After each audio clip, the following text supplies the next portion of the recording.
Naghahanda na ang mga motorista sa matinding traffic kapag nagsimula na ang EDSA rehabilitation sa Abril. Pero ang sigurado raw, hindi mawawala ang EDSA busway. Nasa frontline ng balitang yan, si Gerard de la Peña.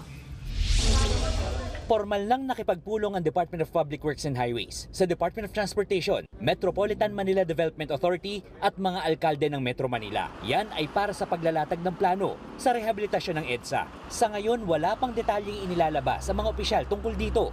Pero nauna nang sinabi ni DPWH Secretary Manuel Bonoan na magsisimula ang pagsasaayos ng EDSA sa bahagi ng Pasay hanggang Guadalupe. Ang sigurado pa lang, target itong masimulan sa Abril at mayroon pa ring eksklusibong lane para sa mga bus. Talagang pinaplano ito ng maigi. Hindi biro po itong mangyayaring ito.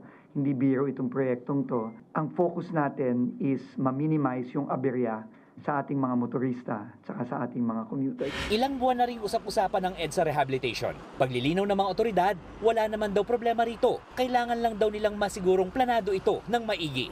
Hindi simpleng road reblocking lang ang gagawin sa rehabilitasyon ng EDSA. Ang sabi ng DPWH, ilan sa mga gagawin dito ay ang pagtatanggal ng lahat ng konkreto na nakikita natin, pagsasaayos ng drainage system at ang paglalatag ng mas mataas na kalidad ng asfalto. Dahil maraming equipment at trabahador ang gagamitin dito, dapat na raw paghandaan ng mga motorista ang matinding traffic. Malaki-laking at mahaba-habang pagtitiis ang kailangan nating gawin. Malawakan itong pagbabagong gagawin sa EDSA, kaya yun ang hinihiling namin sa ating mga kababayan, na kailangan po nating magtiis, kailangan po natin ng pasensya. Ngayon pa lang, nag-aalala na ang mga motoristang laging dumadaan sa EDSA. Patay tayo dyan. Ilang sabay-sabay. Good luck sa atin. Napaka-traffic niyan, manigurado. Kailangan ko mag-adjust ng pag-alis ng bahay kasi I'm from Bulacan pa. So, everyday dumadaan talaga ng EDSA. Lumutang naman ang panukala na magpatupad ng odd-even number coding scheme sa EDSA. Bagay na pag-aaralan daw ng mabuti ng MMDA.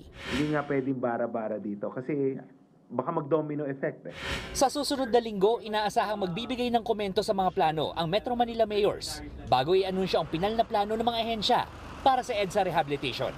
Nagbabalita mula sa Frontline, Gerard de la Peña, News 5. Mga kapatid, Cheryl Cosimpo, huwag maging huli at maging una sa lahat sa balitaan. Para sa tuloy-tuloy na talakayan sa Frontline, mag-follow at mag-subscribe sa social media pages ng News 5.